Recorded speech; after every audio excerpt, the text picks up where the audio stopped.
언젠가부터 아내의 외모와 태도에서 변화를 느끼기 시작했다.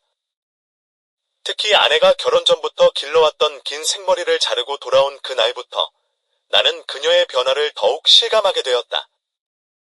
사실 아내가 긴 머리를 자르기로 한 것은 나와 상의하지 않은 결정이었기에 처음에는 당황스럽기도 했다. 긴 머리는 내가 늘 좋아했던 스타일이었고 아내의 긴 머리는 나에게 특별한 의미가 있었다. 이게 웬일이야? 머리가 많이 달라졌네. 어때? 잘 어울리지 않아? 응. 뭐, 잘 어울리긴 하는데. 긴 머리도 참 좋았는데. 아내는 자신의 나이에 맞게 외모에 변화를 주고 싶었다고 말했다. 아침에 거울을 보면서 긴 머리가 이제는 어울리지 않는 것 같아 자르기로 결심했다고 했다. 나는 아내의 변화를 이해하려고 노력했지만 한편으로는 긴 머리에 대한 나만의 애정이 있었기에 마음이 복잡했다. 그날 저녁, 나는 아내와 함께 오랜만에 술을 마시면서 자연스럽게 머리에 대한 이야기를 나누게 되었다.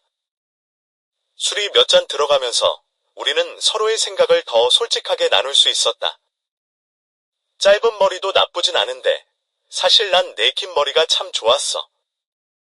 예전부터 쭉 그렇게 생각해왔거든.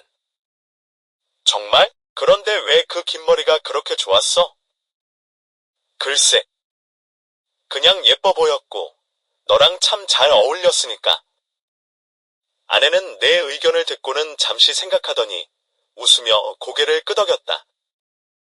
아내는 나의 취향을 이해하려는 듯 보였고 나는 그런 그녀의 태도가 고마웠다. 그날 밤, 아내는 평소와는 조금 다른 모습으로 나에게 다가왔다.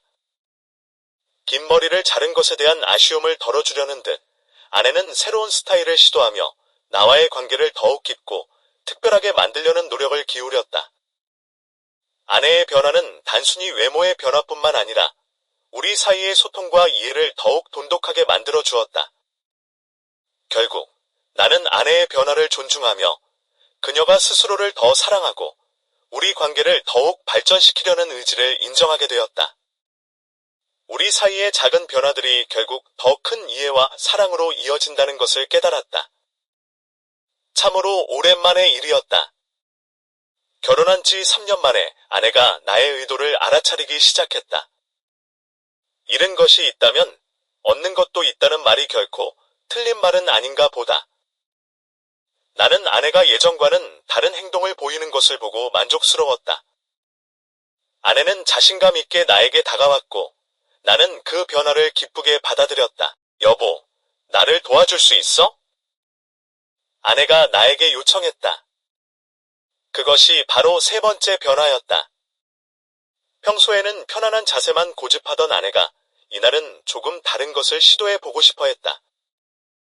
나는 아내의 요청에 응하며 그녀와 함께 그 순간을 즐겼다. 아내는 또 다른 변화를 보였다. 이전보다 더욱 적극적으로 나를 리드하는 모습이었다. 나는 그런 아내의 변화가 좋았다. 우리 사이의 소통이 더욱 깊어지고 있었다. 오늘은 왜 이렇게 달라졌어? 그냥 당신과 함께하는 시간이 너무 좋아서 그런가 봐. 아내가 웃으며 대답했다. 아내는 나에게 장난스럽게 질문을 던지며 우리 둘 사이의 유대를 확인했다.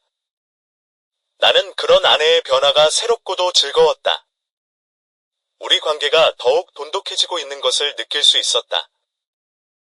아내는 나에게 다양한 변화를 보여줬는데 그중 하나는 나와의 관계에서 생긴 상상 때문인지 약간의 질투심을 느끼는 것이었다.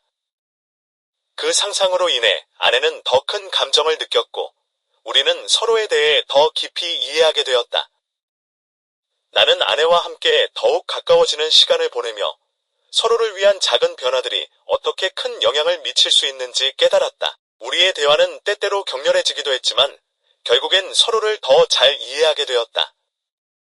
그 과정에서 우리는 서로에게 중요한 것이 무엇인지 다시 한번 확인하게 되었다. 그 언니에게서 전화가 왔었대. 나랑 할머니는 아무것도 모르고 병원으로 갔었는데 할머니는 그냥 병문안이라고만 했었어. 지금까지도 그 병원의 모습이 확실히 보이는 것 같아. 5살 때 기억치고는 이상하잖아? 그날이 언니가 고향으로 누굴 만나러 간다고 하고선 한 3, 4일인가 후의 일이었어.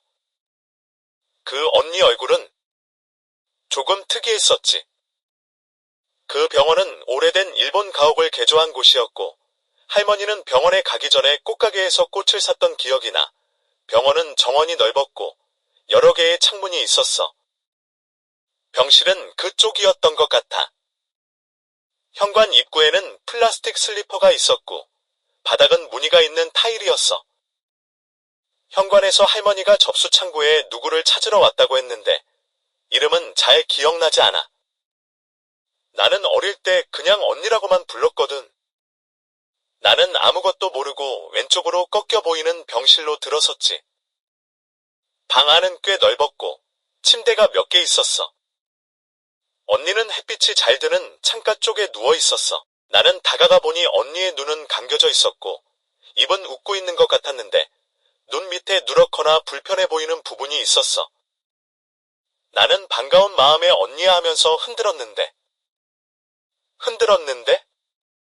그때 간호사가 소리치면서 할머니의 손만 붙들고 밖으로 나갔어.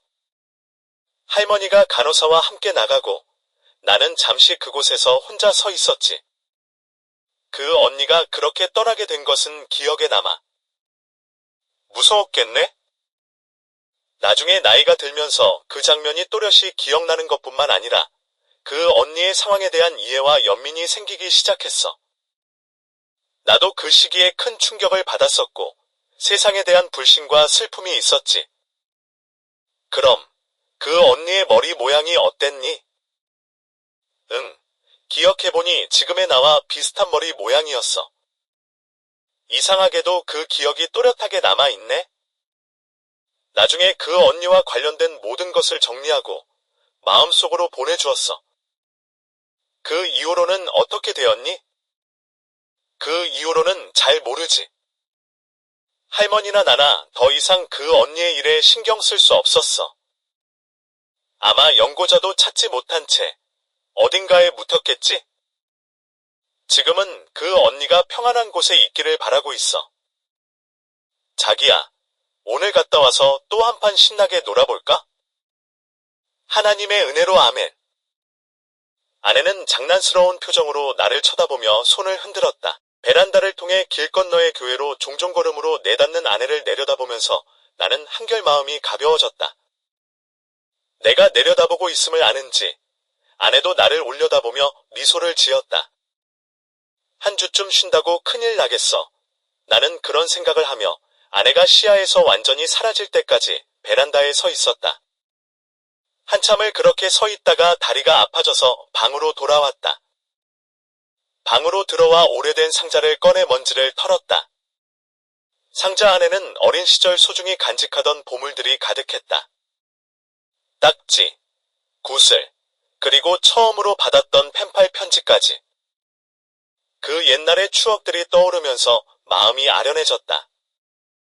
고등학교 시절, 늦은 밤까지 고민하며 썼던 편지와 사진들. 나는 그때의 기억에 잠시 빠져들었다.